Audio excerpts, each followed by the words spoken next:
Oh, Thanksgiving's almost over. Really, you didn't even do anything. Okay, so happy Thanksgiving, everyone, and thankful for almost anything. And I'm really tired already. So can I just get off my lawn? This is the face of a man who got fucked up during the past week. Welcome to the most important arc of Disney Finding Evolution, Night of Neo Disney. I'm AJ, and spoiler alert, I will be using my self-insert OC in this one, so I'm going to be rotating between calling him in the first person or calling him in the third person as AJ.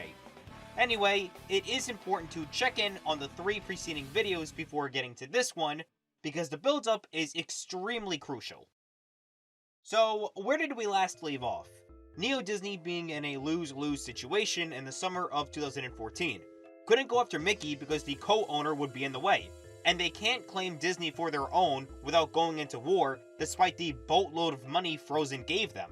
But then a mysterious player decided to join the division and offered some help, seeing that this division of the company was going to release a yearly film at this point. And since Disney had Marvel, Neo Disney decided to make an adaptation of one of their lesser known comic series, using their signature cloning machine to create the cast. More on that later. Let's flip the story back to me. I went to Disney World during the Thanksgiving break in 2013, and I honestly had a great time. Firstly, I left home on a Sunday. That meant I caught that week's episode of Digimon Fusion. Just so happened to be the episode where Angie completely whiffed her strike on Leilamon, and she goes into her rage mode despite not being cut. If you want to know more about that, check out my video on that season.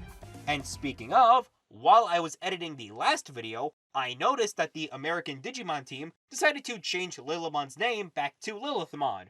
So for the next couple of videos, I'm going to be subtly transitioning back into her original Japanese name. Thanks, Bandai, you make my job a whole lot easier.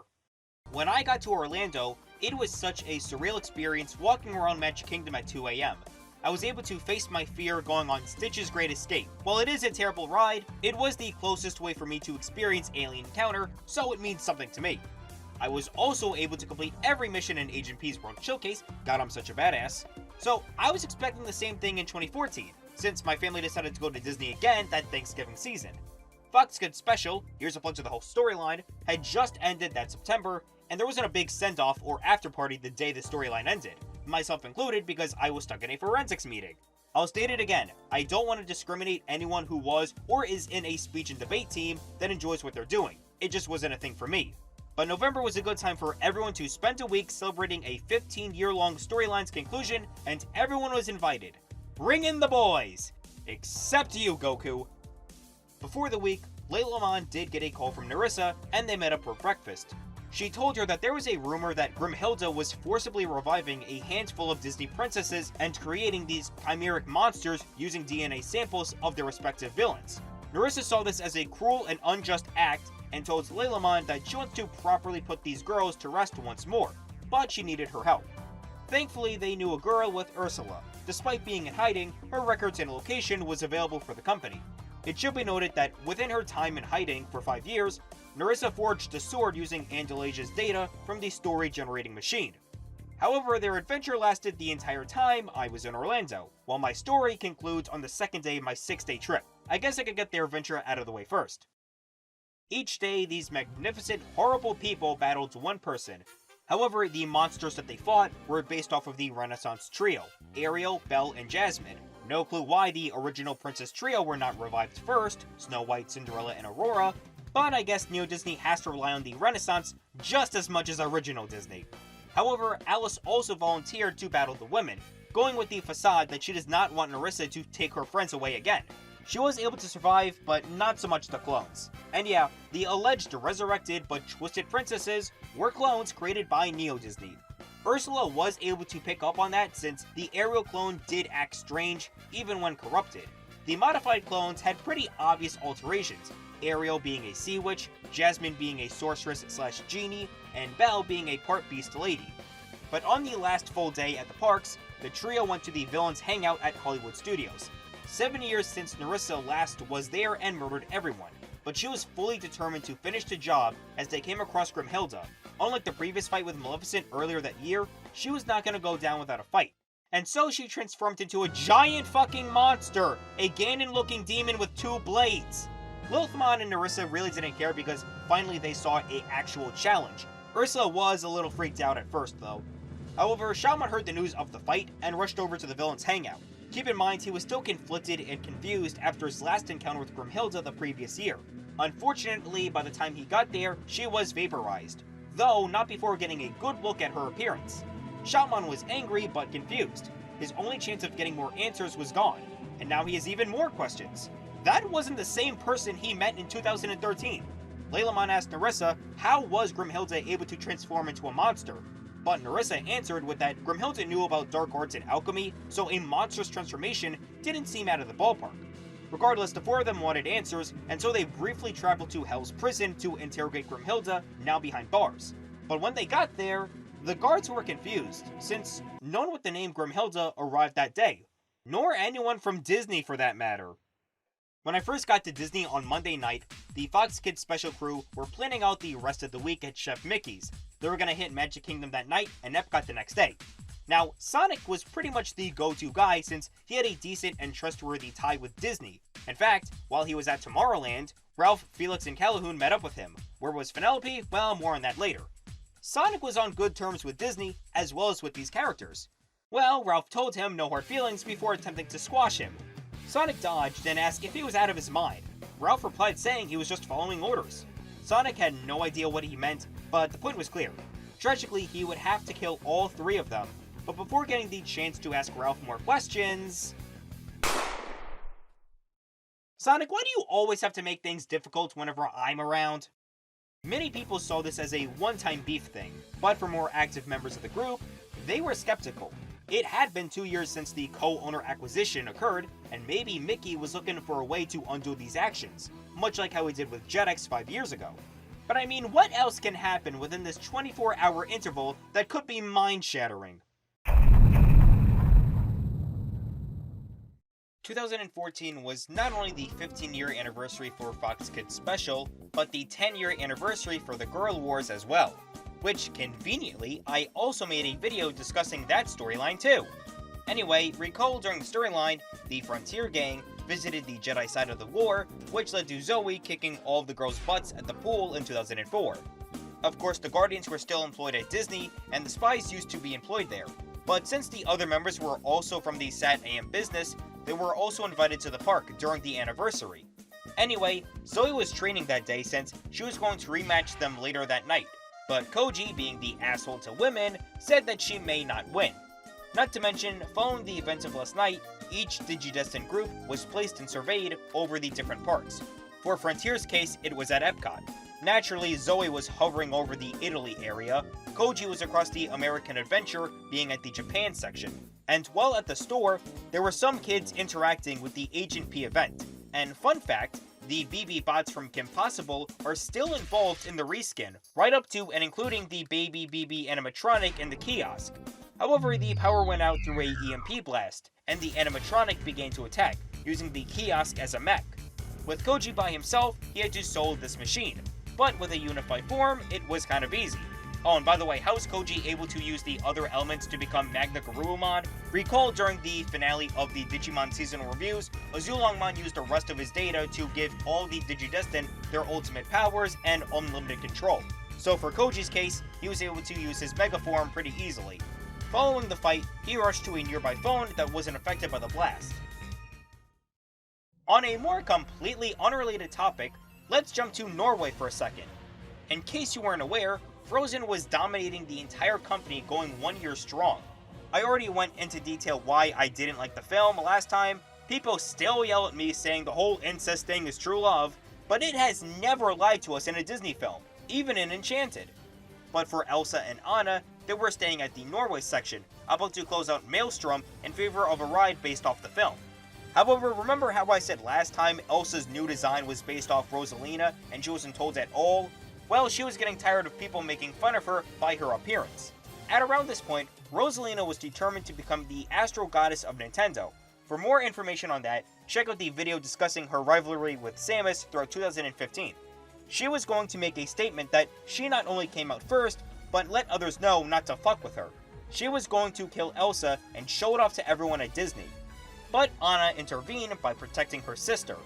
Realizing that this was a losing battle, Rosalina left and spared both of them. The incident happened privately, leaving only 2 witnesses and the perpetrator. Well, except for a security camera, but I doubt that will become an issue in the near future.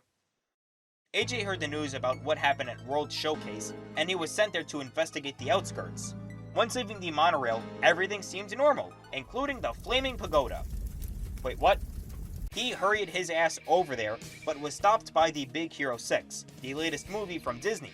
Turns out they were the obscure Marvel series Neo Disney worked on, which made me angry because 2014 had 4 other Marvel films that year. 14-year-old me would have had a breakdown if we saw how much Marvel content we get in a year these days.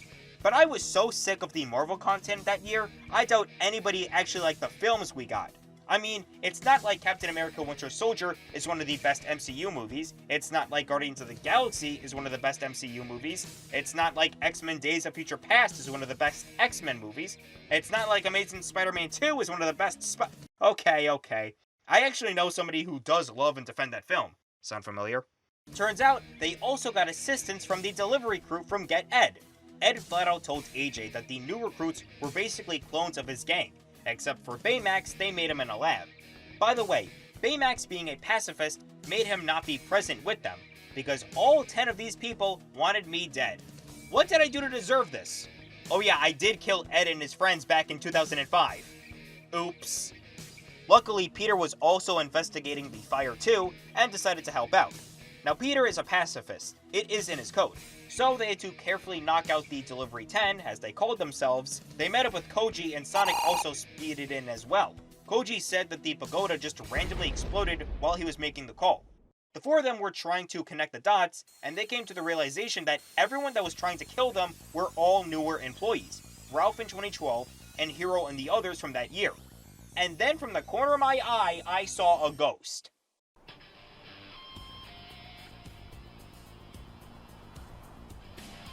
It was DJ. AJ had encountered her once during the Girl Wars 10 years ago, but what was she doing at Disney? She greeted the 4 of them, welcoming them all to the start of an upbringing. In case you weren't aware, DJ was the one that helped both Maleficent and Grimhilda from their lowest point that year. In fact, their plan was pure genius. Have Ravana, Grimm's second clone, masquerade as the original and create clones of the Renaissance princesses to distract Laylamon and Nerissa and weed out the remaining heavy hitters from the Sat AM business, with small minor attacks. She claimed that this was the start of Neo Disney's retribution. What a load of crap! Her plan of erasing the past and starting over meant that the cycle of corporate greed and corruption would start anew. DJ replied by keeping Disney as is will plummet sales and honesty to audiences, not to mention reminding people of their grueling past. And with movies such as Frozen, New Disney had become just as, if not more powerful than original Disney. The 5 of them knew that talking wasn't going to resolve anything, and they fought. DJ spent the past 20 years training herself to the point where she could stand toe-to-toe with mid-level supernatural Astro Souls. However, with the quantity of foes, DJ caved in. Sparing her life, she told the 4 guys that if they want to know the truth, they should investigate Spaceship Earth using her key. With no time to waste, they rushed to the building. The building was adjacent to Epcot's flagship attraction. What they found was a state-of-the-art laboratory, complete with test tubes, computers, and even their own story generator besides the main one original Disney has. This was the base for Neo Disney for over 5 years, and it was under everybody's nose this entire time. The group even saw a cloning chamber holding Penelope. Turns out her data and creation was reflective of the character from the movie. Regardless, the information in the base was massive. It could completely change how Astro Souls viewed the Disney alignment. While everybody was starting to copy over the data, the BB Baby animatronic was still active, trying to stop them. But with a few more hits, it was finally able to go down. Except for the fact that the animatronic was bleeding black, and a figure began to emerge from the innards of the kiosk. It was Debbie, the weird robot teen I fought in the Girl Wars. It turns out DJ was the one that built her to record and analyze the state of Disney throughout the mid-2000s. The fight was so intense that the lab went on fire, having almost all evidence be destroyed. Much like DJ, Debbie was tough, but once more with numbers, they were able to defeat Debbie and shut her down. There was a helicopter that picked them all up, but with AJ being the last person to get on, he saw this.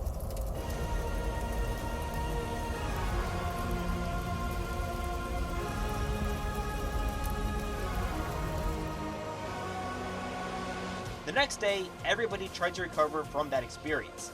Neo Disney revealed themselves to the world, and even though their research was allegedly destroyed, they had backup files elsewhere, which also housed the original Grimhilda and Maleficent. Like I said before, the three demon ladies still had to do their adventure until the end of the week. Afterwards, Leilamon tried to tell Mickey what was going on and even begged him to join the original Disney side.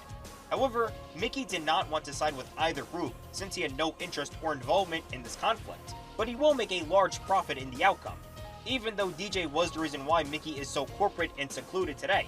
But nope, money first. But Mickey's word of advice to his fellow co-owner was to make DJ suffer. So it seems that Mickey's burning hatred towards her was still present after all these years. But as usual, he wanted others to take care of his problem. On November 25th, 2014, Disney had entered a civil war. Original Disney, a side that defends and preserves past mistakes and errors, allowing those to learn and understand from it. And Neo Disney, a side that erases the damaged past and starts from scratch, allowing the company to branch into multiple paths. What will happen within the next few years? Well, subscribe to find out. Until then, I'm AJ, and I'll see you all in the next one.